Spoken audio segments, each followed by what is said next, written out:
You are listening to the Postcast presented by the Locked On Senators podcast and by our good friends over at the Glebe Central Pub. Guys, they are the presenting sponsor of the Postcast. Go to the Glebe Central Pub, your neighborhood pub in the heart of Glebe. Great people, great food, and tasty drinks. You can find them at 779 Bank Street and tell them that the Locked On Senators podcast sent you. Now, the Ottawa Senators, as Jake Sanderson said in the second intermission, they laid it all on the line in that third period, but ultimately it's not enough as they fall 3-2 in overtime to the Washington Capitals. Now, the big storyline for this game was Alexander Ovechkin just one goal away from tying Gordie Howe's goal record, second most in NHL history at 801. And we all thought that was going to be the big issue here is Alex Ovechkin constantly tears up the Sens. We've seen him do it before, and I think Sens fans were saying, well, if there's a record to be broken or a big goal to be scored by an opponent, it's going to happen against the Sens, and it's going to happen at the CTC. But that didn't happen, thankfully. Alexander Ovechkin did have himself one hell of a game, though, 2 assists along with 6 shots. And on the TSN broadcast, they talked about how Alex Ovechkin now has the most shots in NHL history, which doesn't really come as a surprise with a guy that shoots as much as he does. And that stat was only counted, I believe they started in the 60s or something like that. So Alex Ovechkin does not get his historical goal up against the Ottawa Senators in Ottawa in front of Sens fans. Thankfully for that.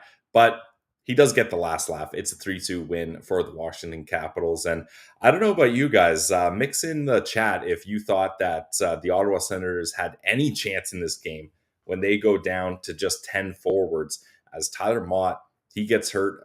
It looks like a hooking play is what kind of makes him slip and fall, and he leaves the ice. That's disappointing for Tyler Mott as he's just coming back from injury only a few games. And now the Senators are down to 11 forwards, and then Rourke Chartier, who has been playing well in a limited role for the Sens, he blocks a shot, it hits his hand, and he is now out of the game as well. That's just 10 forwards. So considering that for most of the game, the Ottawa Senators were without 2 of their forwards, I'd actually say it's a pretty good effort from this team, especially up against the Washington Capitals, who get Darcy Kemper back. At least the Ottawa Senators got Tim Stützle back, but he ends up playing. You would think a centerman that is coming off a shoulder injury, their first game back, they would ease him into the game. Yeah, that didn't exactly work out as he plays the most ice time of any forward, 27 minutes, 52 seconds. That is a season high amount of ice time for Tim Stützle. And it's also a career high. So Timmy plays the most ice time in his entire career in a game where he's coming back and is supposed to be eased in. He was a 50-50 decision at the start of this game. But thankfully, he did come back and play here. So as we like to do on the Postcast, let's go through this in chronological order. And thanks, guys, all 36 of you that are hopping in here. It's my first solo Postcast, so the vibes would have been a lot better with the win here, but I'll try to keep the vibes up as this is a much earned, well-deserved point that the Ottawa Senators get. But let's go through the goal summary here. So the Sens, they actually end up opening the scoring here. And you guys know I love when defensemen take wristers from the point and it's able to get tipped by the forwards. And Holden, this is a high wrister that he takes. Like, it's not one that's easy below the knees or along the ice that you can get a stick on. And Alex DeBrincat, he actually has to reach over. He extends his stick in a long, long way, as long as a guy his size can do. And he gets a piece of it, and that completely fools Kemper, and rightfully so, as the redirect totally changes the angle. There's no chance for Darcy Kemper on that one, if you ask me. So that opens the scoring. That's Alex DeBrincat's 10th goal. Thank God he gets to double digits. It took him longer than I think most Sens fans would think. But he does get the goal. It's not on the power play. It's a 5-on-5 goal, which is nice to see.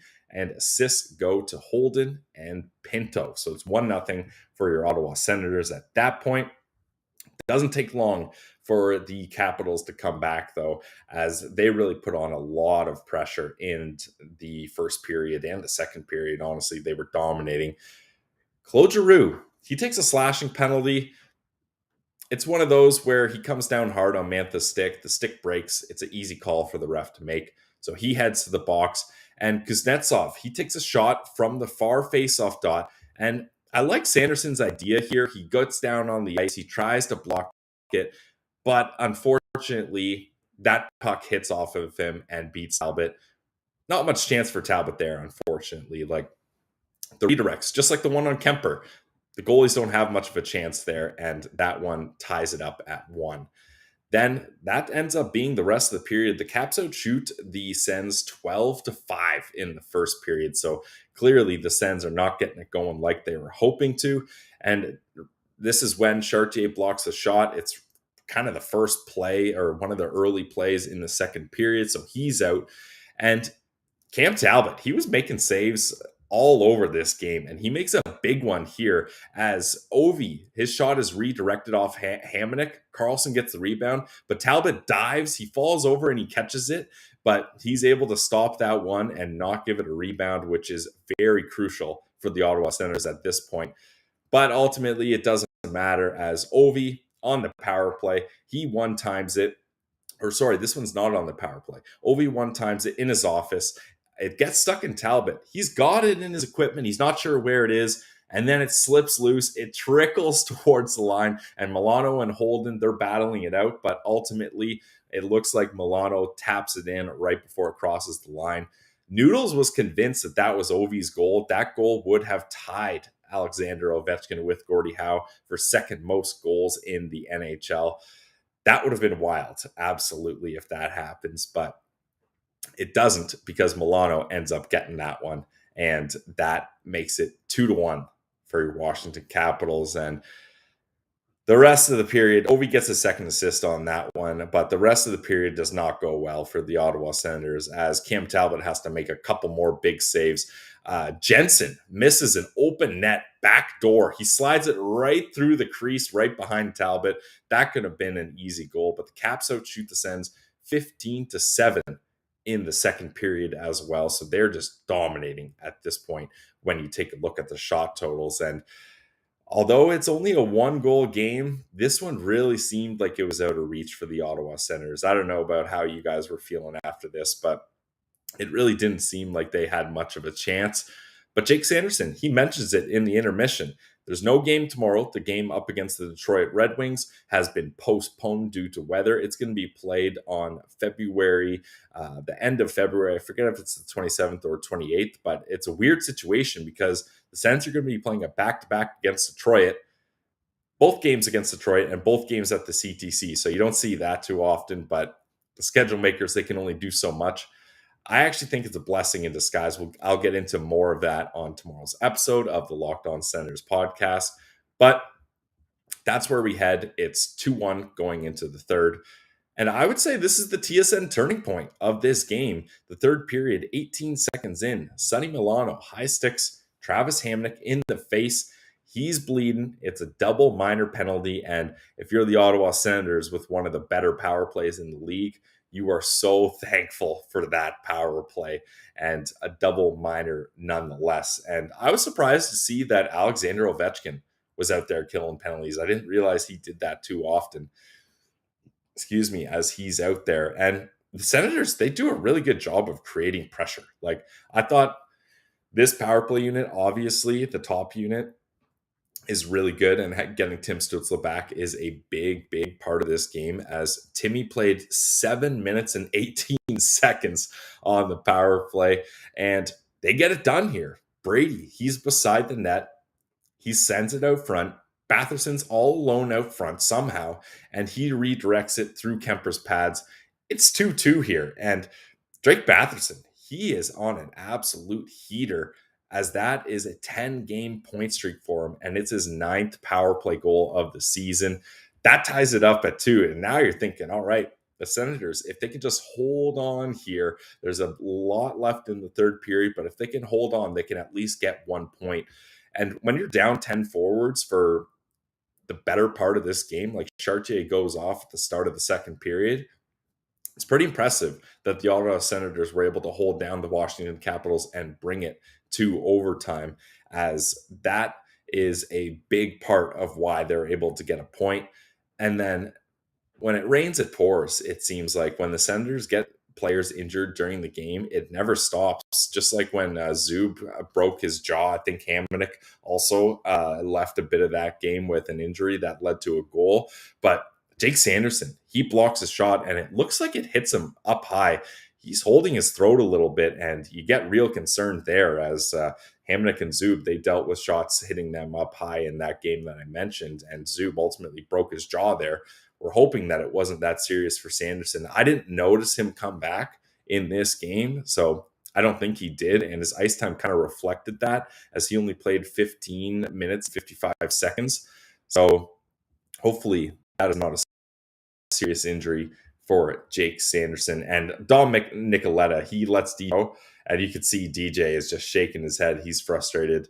And then just after that, Thomas Chabot, it looks like he gets tied up with Kuznetsov, and he looks like he's in pain on the bench, but he ends up being okay, thankfully. And the Senators, like I mentioned, they're able to hold on and send this game to overtime. They did have a power play where they took a timeout, and there was a couple decent chances. Giroux with a shot from the half wall. Brady gets the tip, but they're not able to score. And this game is headed to overtime.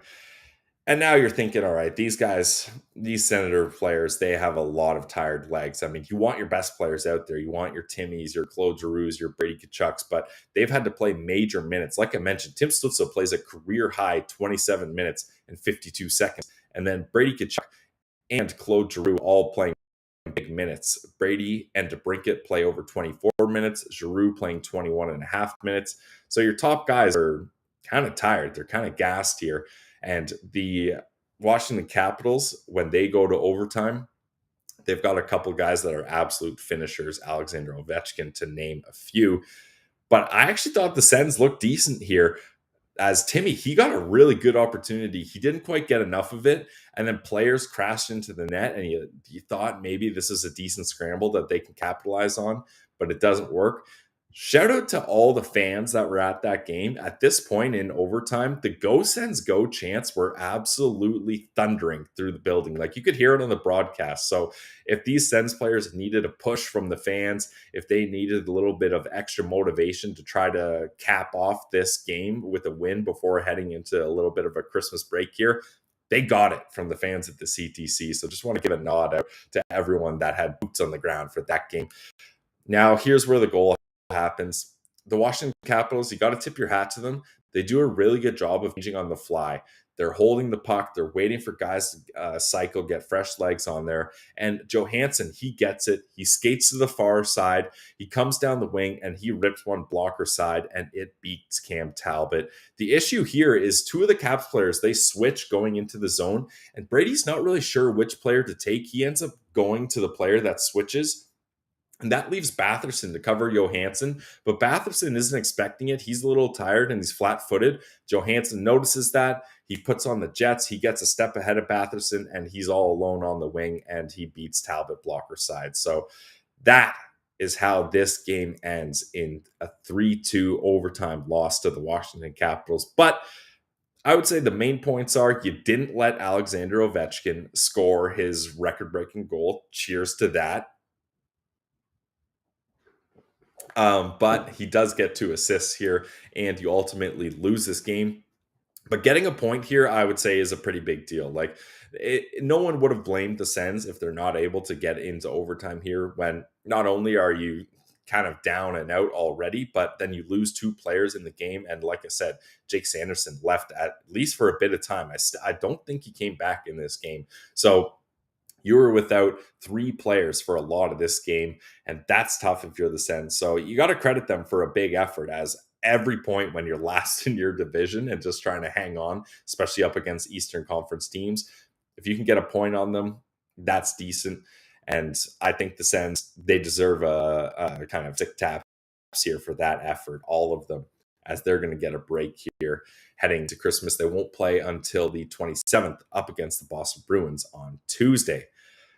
As we always do on the Postcast, I've got a Sens Central standout presented by the Glebe Central Pub. Guys, they are the presenting sponsor of the Postcast, and for a good reason. We love our friends over at the Glebe Central Pub as they do a great job of having a spot for Sens fans to gather. There's a shuttle for this game. So if you guys took that shuttle, you can enjoy going to the Glebe Central Pub before the game, getting some chicken wings, getting a nice beer before the game, or maybe a few, and then you head to the game. You enjoy a pretty good effort from the Sens. You get a little bonus content as they bring this game into overtime, and the shuttle brings you right back to the Glebe Central Pub. So you got to check them out. They are our favorite pub in the Ottawa area, and they're in the heart of Glebe. You can find them at 779 Bank Street and tell them that the Locked On Senators sent you. The Glebe Central Pub is your neighborhood pub in the heart of Glebe. Great people, great food, and tasty drinks. So I'm going to get to my Sens Central standout here. Guys, I'm not able to see any of the chat going on. I don't know if the chat is just dead quiet here and I'm just shouting into the void here, but I haven't seen any chat mentioned. If you guys are there, if you are wanting to ask some questions or get my opinion on some of the things of how the game went, send it in the chat and I will try to get back to you. But I got to give my Glebe Central Pub Sens Central standout here. I think it's a pretty easy choice if you ask me, because Cam Talbot was an absolute stud in this game, as he really is the only reason the Senators are able to hold on here. When you're looking at the Washington Caps out shooting the Sens 40-25. Just ridiculous that he's able to make a lot of saves. I've got in my notes him making massive saves. That one where he has to catch that redirect. He's able to, like I always mention with Cam Talbot, his rebound control is excellent. And I'm not blaming too many of these goals on him. And when I'm looking back through them, the Kuznetsov first goal, that hits Sanderson and deflects on him. Not much he can do there. And then an Ovi one-timer. He does save it, and he's not sure where it is. It slips through his pads and goes in. Again, not really going to blame him. And then the one you would like to get back is that game winner, though, as Johansson just comes down the wing and absolutely rips one past him. But you're not always going to be able to stop those. And the fact that he was able to make 37 of 40 saves is pretty good for me. So I definitely think the Sens Central standout presented by the Glebe Central Pub should go to the goaltender, the 1A goaltender of this Ottawa Senators team in Cam Talbot. Now, one thing that the Ottawa Senators, they've been relying on, and it's helping them win games here, is the power play. Yes, they do get a power play goal with Drake Batherson getting his 9th power goal of the season, assisted by Brady Tkachuk and Tim Stützle. But they end up going 1 for 6 here, which when you get 6 opportunities up against the Capitals and you're down a few guys, I think the Ottawa Senators would like to capitalize on a few more of those opportunities. No pun intended there. But again, you know what? This is a tough game to win when you're down 2 players early. I'm not that disappointed or upset in the Ottawa Senators. And they do a good job of holding Ovi. They don't let the Caps storm onto the ice for record-breaking goals. That was a big part of what Ross and I wanted. That was my key to victory here. So they do that, but ultimately they're not able to get the win, unfortunately. So that's going to be it for the Sens for quite a while. As I mentioned, they don't play until the 27th, as tomorrow's game is postponed, thankfully. I think that was the right decision. With some of the stuff coming out about the storm, like people are throwing out terms like storm of a generation and things like that. So the NHL is trying to get ahead of things and not have players and fans and media and people working the game be at risk trying to get to work and trying to get to this game in Canada. So I think it's the right move, and we want to play Detroit later on in the season anyways. By late February, Josh Norris very well could be back in this lineup, and this team looks a lot better with Josh Norris, let me tell you that. One thing I did notice, though, speaking of Josh Norris, Tim Stützle having to come in here and play a lot of minutes. He didn't take a lot of face-offs, and for a good reason. His shoulder, he's coming back from a shoulder injury. He's only 1 for 6 in the face-off dot, but when you have wingers like Brady Tkachuk and Claude Giroux that can take a lot of draws, that helps out big time, as Brady goes 8 for 15 for 53%, and Claude Giroux goes 12 for 16. What a legend. Good for 17%. So Brady and Claude actually end up taking 31 draws here, where Tim Stützle only takes 6. So that kind of tells you where Timmy's at with his faceoffs and how his shoulder's feeling. But overall, a good effort here. You hope that Rook Chartier and Tyler Mott are able to come back after Christmas. Artem Zuby, freshly signed on a 4-year extension. He is expected to come back after Christmas, according to Bruce Garriock. So hopefully that game against the Bruins on the 27th, he will be there. And I will see all you guys. Thank you for following along on the Postcast. Like I mentioned, I'm not able to see the chat here, so sorry if you guys are yelling at me, but when I do the Postcast by myself, I don't have all the production qualities that Ross brings to this show, so I'm just winging it. I'm trying to drive the bus as best as I can, so I'm glad you guys were able to stick around and enjoy that, as I will be going solo for tomorrow's podcast episode as well. Ross is in the heart of enemy territory in Toronto right now, halfway on his trip to Florida. So we hope he has a safe flight heading from Toronto to Florida, as, like I mentioned, the storm is likely going to be pretty intense. So safe travels to my guy, my co-host, Ross Levitan. And I'm going to be doing the pod by myself, but we do have a very special interview for you guys. Scott Wheeler of The Athletic is going to give us a full World Junior preview. He talks about who the favorite is for this tournament. We talk about all 4 Sens prospects in Tyler Boucher, Thomas Hamara, Zach Ostapchuk, and of course, Oscar Pettersson, Pistol Pete, our guy. So stay tuned in tomorrow's episode of the Locked On Senators for that. Thank you guys for hanging out with me on this Thursday afternoon, and I will see you tomorrow for tomorrow's episode of the Locked On Senators podcast. I'm Brandon Pillar. The Ottawa Senators lose 3-2 in overtime to the Washington Capitals. This has been another edition of the Locked On Senators Postcast, presented by the Glebe Central Pub. It's your team every day. And let's get some Go Sens go in the chat.